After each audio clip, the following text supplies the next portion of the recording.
welcome to it's a very special mustard pants edition of Hot Mic on WDAY Extra, KSFL TV. Hello, Sioux Falls, and Inforum.com.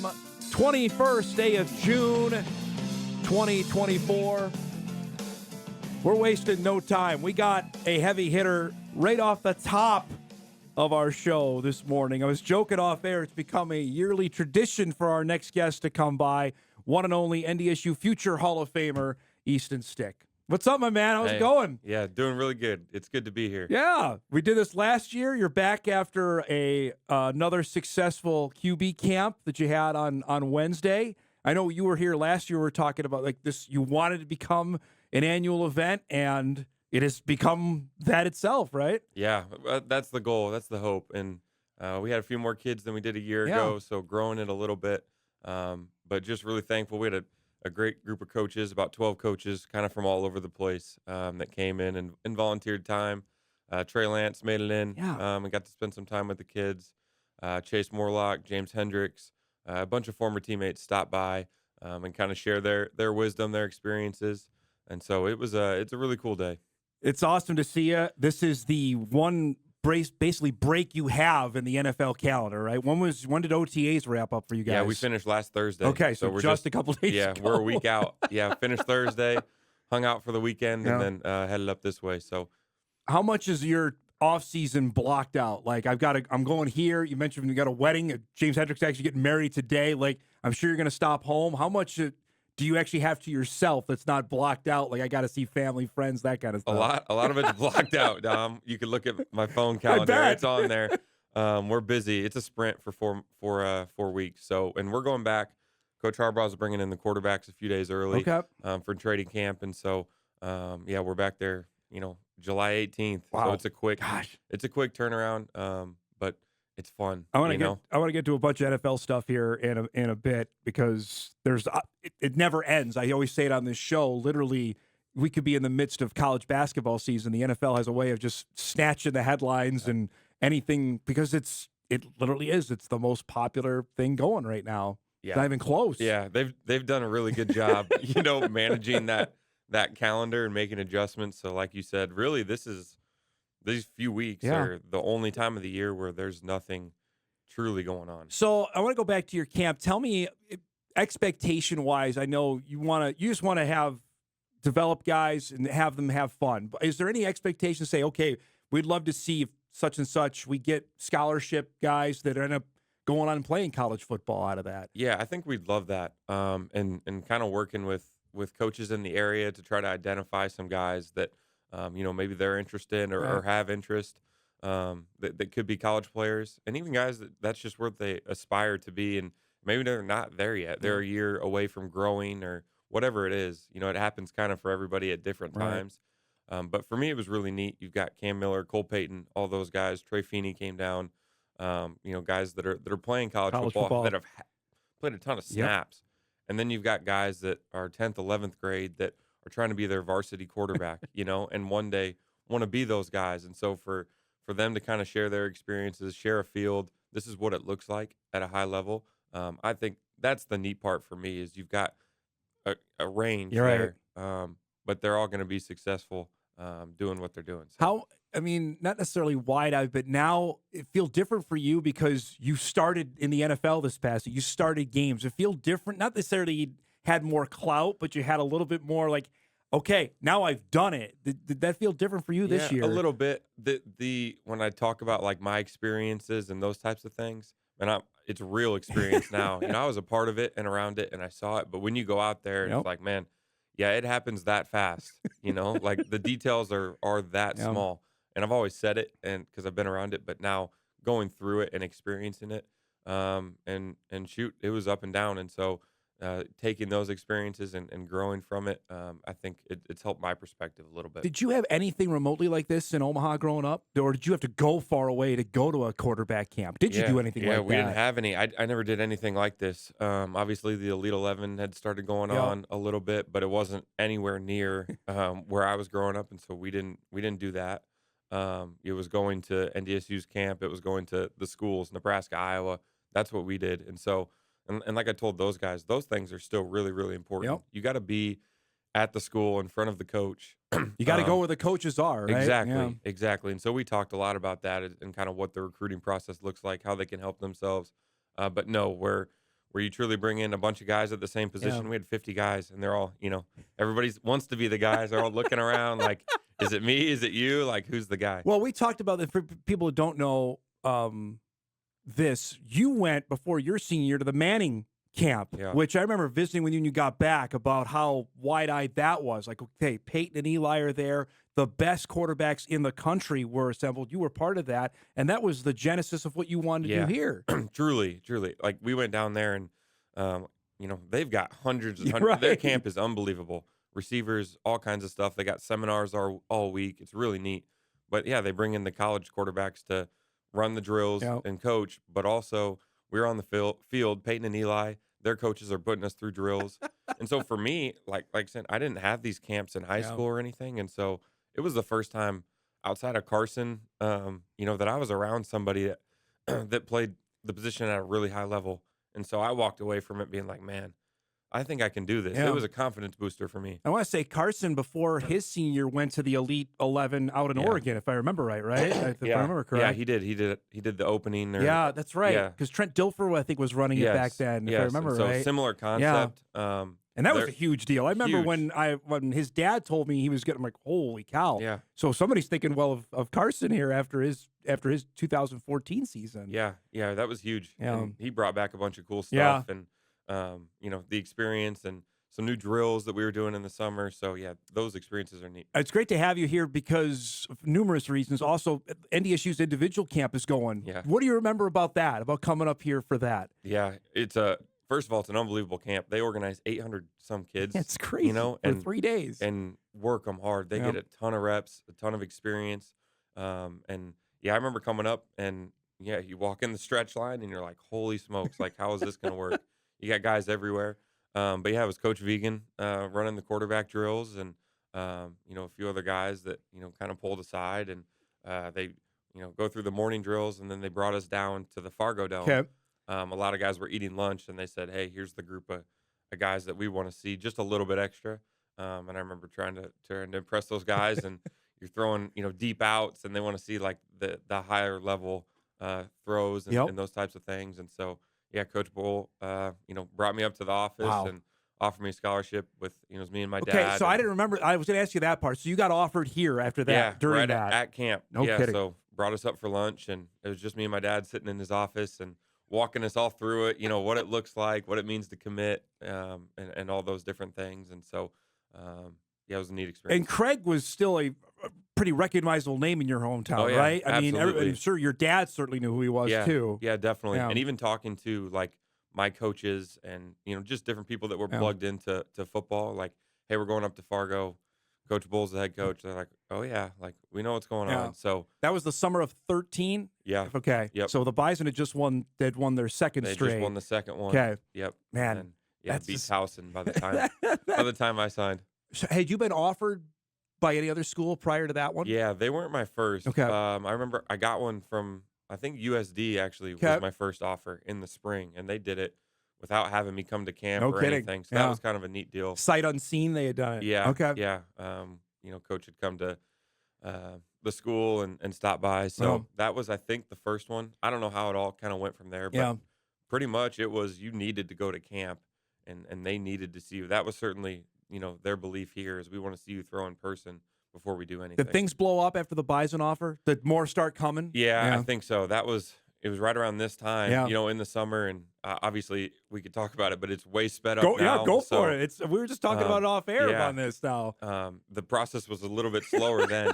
They're taking official visits and stuff in the summer now. I was just trying to get offers and trying to get on people's campus so they could see me. Kyle Emanuel and I talked to him, and Kyle went through this 4 years prior to when you did, which seems like the ice age is now because now there's an early signing period that happens in December. You had to wait till February, which I mean, the Vultures were out. You had committed to the Bison in the fall, and yet that you still had another 4 months to wait, which seems crazy nowadays. Yes, it's just the whole operation is everything. completely changed, and so I know talking to those guys, a little bit this week, just stuff you've done in the past, you have to adapt and alter it. And there's plenty of good. It's not all bad. You know, I Right. think a lot of times now it's like the negativity of NIL and the transfer portal and all that stuff. And yeah, there's obviously stuff that I think everyone would say they need to get worked out, but it's not all bad. You just find ways to adapt and to grow. And they had a bunch of great kids on campus, the commit list, like all that stuff. Yeah. It looks really good. So that part's exciting. I asked Kyle this. I'll ask you as well, because I know Kyle would have certainly had people coming at him. You would have well. I'm interested how you would have handled that Yeah. You know, prior to your senior right. year. How that would have We gone. talk about it all the time. You know, guys do is like, it's tough because on one hand, you're like, man, this program is so special. Like, how can you leave it? It's about the team. It's about the team. Yep. But on the other hand, it's like, I was never put in that situation. And I'm really grateful that I wasn't, because you just don't know. Yeah. You know, it's tough to say. And so to me, it's like, it's easy to hammer on the kids, like, man, what are you doing? But also like, man, they're being put in a really, really tough situation. You know, it's hard to put yourself in their shoes No as doubt. a 17, 18, 21-year-old Yep. kid, and here's 6 figures to go play college football at a huge program. Like, man, you grew up dreaming of doing that. Now someone's going to pay you to do it. And so it's just, I don't know. I'm not envious at all. Yeah. I'm really glad I got out, you know, when I did. It's just Right before the dam broke when you graduated. Seriously, The next year, everything changed. it happened quick. Yeah. So, yeah, it's hard to put myself in their shoes. Because I remember, Easton, when Jabril decided to leave in the portal. Yeah. And we're like, holy cow, Right. this is huge. I mean, he's going to go play at LSU. And that was just like the tip of the iceberg of what Yeah. we're going to find out. And that was 4.5 years ago Yeah. now when that went down. Yeah, and you knew how good of a Yeah. player he was. And so on one side, you're like, heck yeah, man, they just won a national championship. Like, go play in the SEC. That's awesome. Yep. And then on the other end, you're like, well, Nick DeLuca's playing in the NFL as a linebacker here. Chris How many- Board's on his Chris- way. Yep. Chris Board's had Yep. an unbelievable Yep. career. Like, you can play linebacker in the NFL from the Bison Yep. at any position. But like, Yeah. so you know, it's just it's a weird thing to manage. I'm interested when you heard the head coach opening and the two guys going for it, you know very, very well. Give me your emotions on that when you heard it was Tyler and Tim were both vying for the job. Yeah. Well, first of all, I was pumped because they couldn't get it wrong. I think either way, in my opinion, like they're both incredible coaches, incredible people. And so, you know, hearing that it was those two, Yeah. you know, the rumors, I was like, man, they're going to get it right. And on the other end, you're like, man, I love both of these guys, and it's going to be really hard either way it Yeah. goes for the opposite person. And so I love Coach Balsek. I'm glad he's back. Man, this place means so much to him, and you could feel it. You I walk bet. in the room, he Yeah. walks into your room, and you're like, man, he gets it. He knows what it's about. And he was here before the national championships, you know, and I think that matters, you know, as he saw what it looked like to get to that point, how Coach Bull and that staff, those teams got to a point in 2011 where it's been since. But yeah, bittersweet a little bit, but it's been really exciting. What was your first interaction with Polsek? Do you remember? Yeah, oh yeah, absolutely. It's hard to forget. Up here on my official visit, he had just been hired by Coach Kleiman after Coach Bull took the Yep. job, and all that stuff went down. And so I came up in early January. Okay. And it's funny, we were talking about this the other day. The story kind of was Coach Kleiman was like, hey, Coach P, like, hey, he's our guy. Like, don't screw it up. Like, you know, like we're not, there's no evaluating. It's like, Yep. we want him to be here. Yep. And Coach P, knowing him, he's like, well, I don't know him. Yeah. Like, I'm calling the plays. Like, let's see if I like him. Like, so it was me and my dad. We walk into his office. He closed the door behind us. 2 hours later, he's been all over the place, Yeah. you know, on the board. And his personality is very evident at that point. And I just remember we left that meeting, and I was like, I'm good. You're okay? This is Yeah. the guy I want to coach me. And it was neat, too, for me because we went into it. Obviously, Coach Kleiman had just got the job. Yeah. Coach Bull's at Wyoming. I love that staff. Coach Vegan, I wanted to go Those see. the one you were recruited by. Yeah, so I wanted to go see Wyoming. Yep. I had a few other offers and that was my dad's thing. It's like, let's go see all these places. And we left that meeting, got up the next morning, and talking to my dad, and he's like, if you're good, I'm good. And so that meant a lot to me. It's like, man, he felt really good. He felt the same way about the meeting that I did. And so we went and had breakfast with Coach Kleiman, and we're like, hey, we're good. We're going home. Wow. We're not doing anything else. I didn't know that story. That's Yeah. amazing.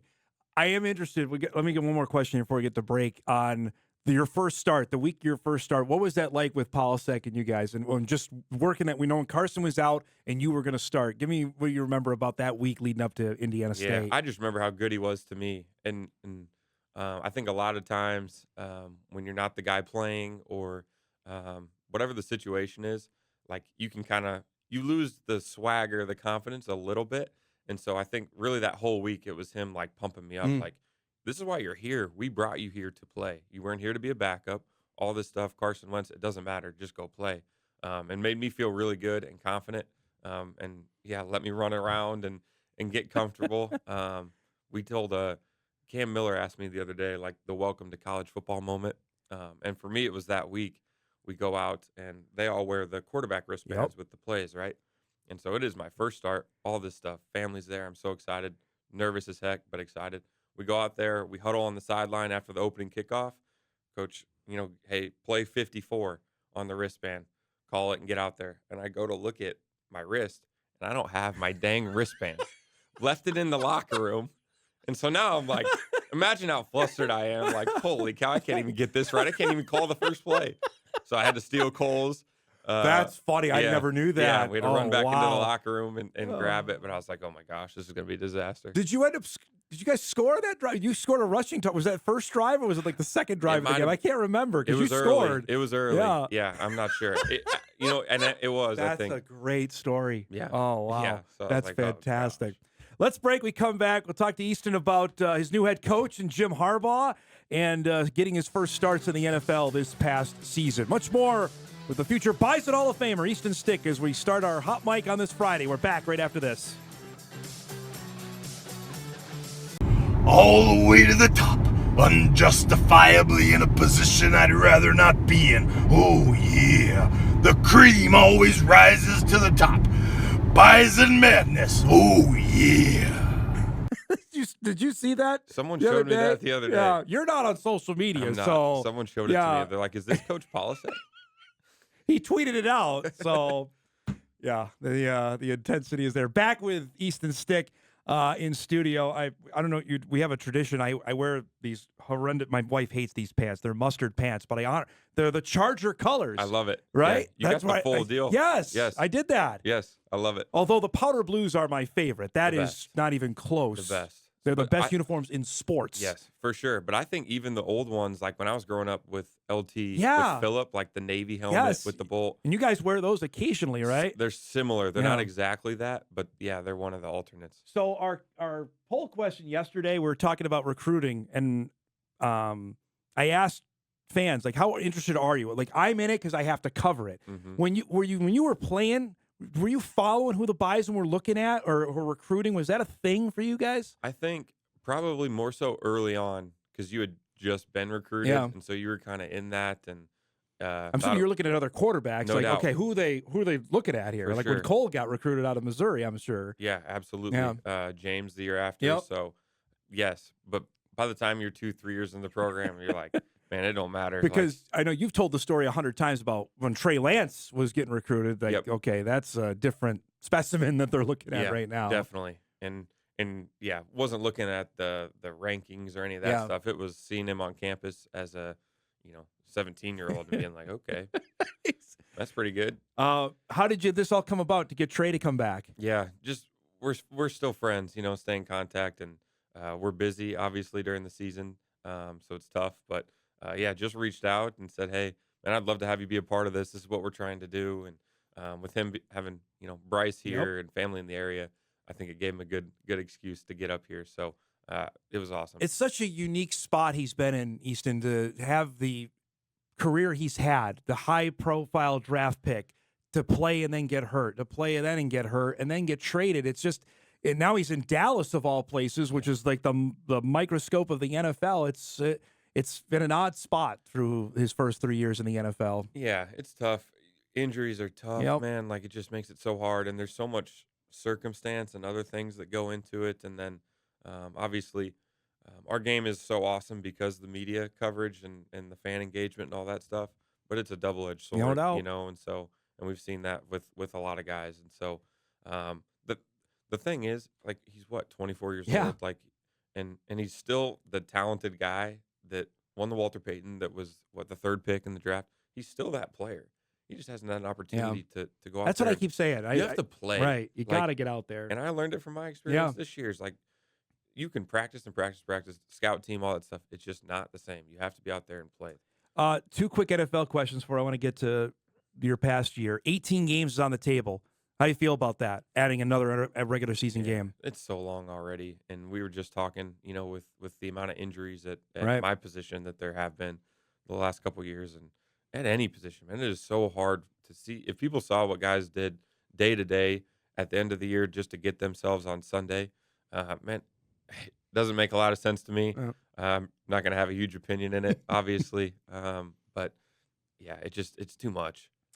It's a lot, but I think the momentum is moving in that direction. Yeah. I don't think it's going to. No way. If the powers that be wanted to have happen, you guys are playing 18 games. And obviously, there's benefit, right? Like, yeah, sure, salary cap goes up, all that stuff. But man, 18 games is so many. And then what do you do with the preseason? Do you lengthen it or do you shorten it? Well, see, there's and the then other you're taking topic. Opportunities away from guys to make rosters, because that's the other thing that's been thrown out there is that now instead of OTAs and mini camp, you guys would start training camp earlier. How do you feel about that? It doesn't. Again, that's something that it doesn't make a ton of sense to me, and I don't know the specifics of it exactly. But what do you do if you're like in our situation, new GM, new head coach, new offensive coordinator? Throw in if you're a team that drafted a quarterback in the first round or a free agent quarterback, you need to be together and spend time. The amount of plays we ran this spring, we needed all of everything, all of them, because you're making mistakes every single day. And now you can go back and watch it and correct it, and hopefully by September. But it would be tough. The ramp up stuff makes sense, like other sports where you have spring training. You have exactly. a month, but. There's 6 weeks actually for baseball. So that part makes sense, but that time in the off season is really valuable. All right, so many of us watch Charger games. Herbert is a machine, but actually so the game he gets hurt, the Denver game, and he's not going back in. I mean, like, tell me what's going through your mind. Like, you need to go in. You're going to have to play. Yeah, I was excited, and there'd been he had battled stuff the last couple years, and so there's points at all the time. You're like, oh shoot, here we go. We might be in. He's so dang tough. He ain't. There was a Sunday night game. He got hurt, and you started warming up, and then the next series, he's in the medical tent, and the next series he was back out. Yeah, we're playing Baltimore. It's Sunday night. Yeah. The lights are off. Like, it's TV timeout, all that stuff. And he's in the tent. I'm warming up, like running out onto the field, and he runs out of that tent, like breaks through it, like he's dang Superman, running out there. He's like, I'm good. Like, all right, dude. Yeah, he's unbelievable. I mean, just like an incredible athlete, but like warrior competitor. And it's been really neat kind of seeing his evolution, his growth, especially just as a leader, as a teammate. That stuff has been really cool for me to watch. What were the nerves like going out there? Like, okay, it's my team now. Yeah, I really wasn't nervous. It happens. It happened so fast, and we were down, and it's like, man, we need to score some points, and let's just try to move the football and get back into the game. And so I really wasn't nervous. It was a team we were familiar with, being in the division.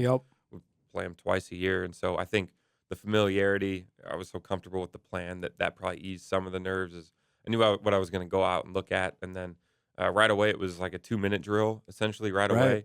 And so got a completion, and, you're throwing it. And I think that kind of settled me into it. So Kellen Moore was awesome. Doug Nussmeier, our quarterback coach a year ago, they're great. Man, they had so much success in Dallas. And fortunately, just didn't work for us. But man, they were really neat. Kellen's experience was cool for me. He was in a similar situation and kind of got thrown in there, and having some really neat conversations with him on how to handle it, what to expect, those types of things. Similar college, not winning wise like you had, but he played a ton at Boise State before he made it to the NFL. Kellen Moore, he played a ton of games. He 50 games. Yeah, he's the all-time. He got 49. Yeah, that one, man. He walks in the room. Is he still? Did he give you a hard time about that? No, man. He's the nicest man in the world. He really did it. He really did it.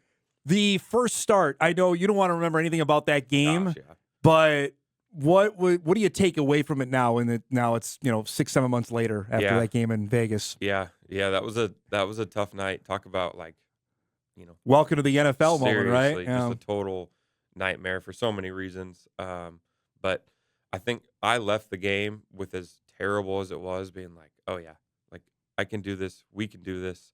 We're gonna find a way to win these last 3 games, and we didn't, unfortunately, but we're in all of them at the end, and so that's the way it goes in the NFL. But that was the biggest thing for me is I walked away feeling like, man, I can do this.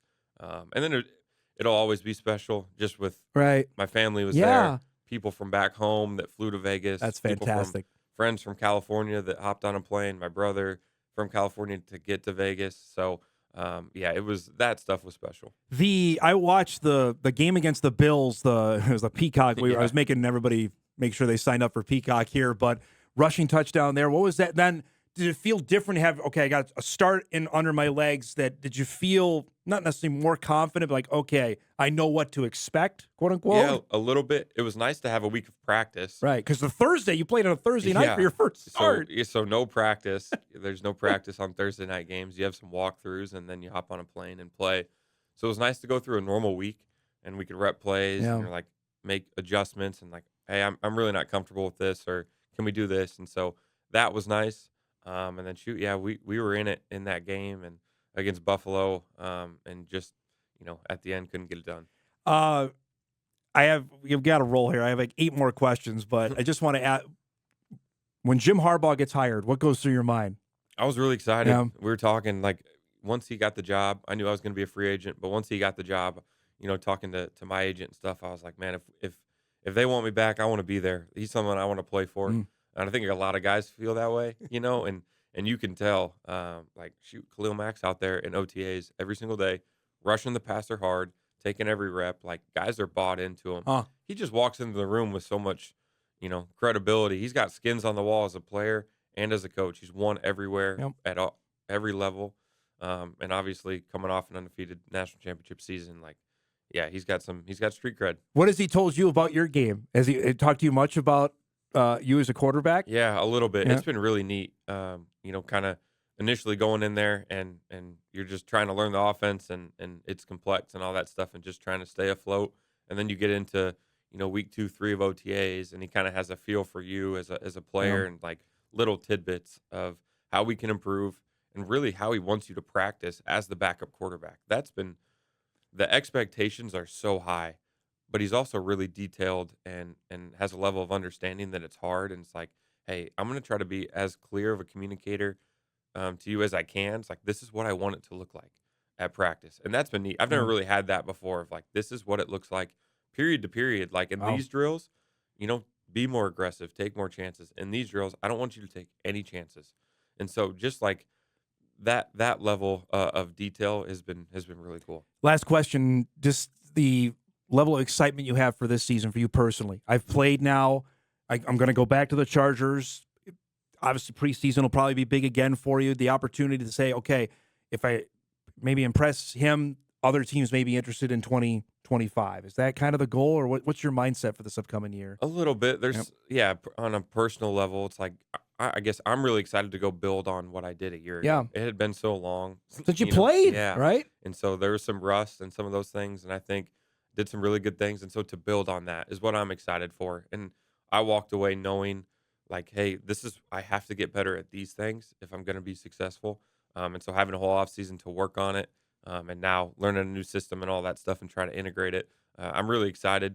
I'm really excited for our team, our locker room. We got a great locker room. We brought in some really cool guys that fit really well. And now it's about, man, like the culture, the identity of what we want to look like, especially on offense, being physical, a lot of similar things to the program here in Fargo. So that part I'm excited about is kind of getting an opportunity in preseason to set the stage of what we want it to look like going into the fall. It's great to see you. I really appreciate you coming by. I know it's a crazy week for you, and you mentioned you got your whole offseason mapped out. Thanks for giving us a half hour. Be well. Tell James we say congratulations as well. Heck yeah, I remember him warming up. I think it was Northern Iowa. I was talking to him like, you ever going to play quarterback? He's like, we'll see. That guy, number 12, is pretty good. He ended up making an okay decision going to play. Seriously, safety. All-American. Yeah, not bad. Great to see you, bud. Say hi to your mom and dad you for will. me, all they right? say hi to you, too, so awesome. Thank you. Easton Stick joining us here. Bison Great and L.A. Chargers quarterback. We'll come back. Corey Provis will join us from Oakland. Twins get set for their longest road trip of the season. We'll do that when Hot Mike returns right after this.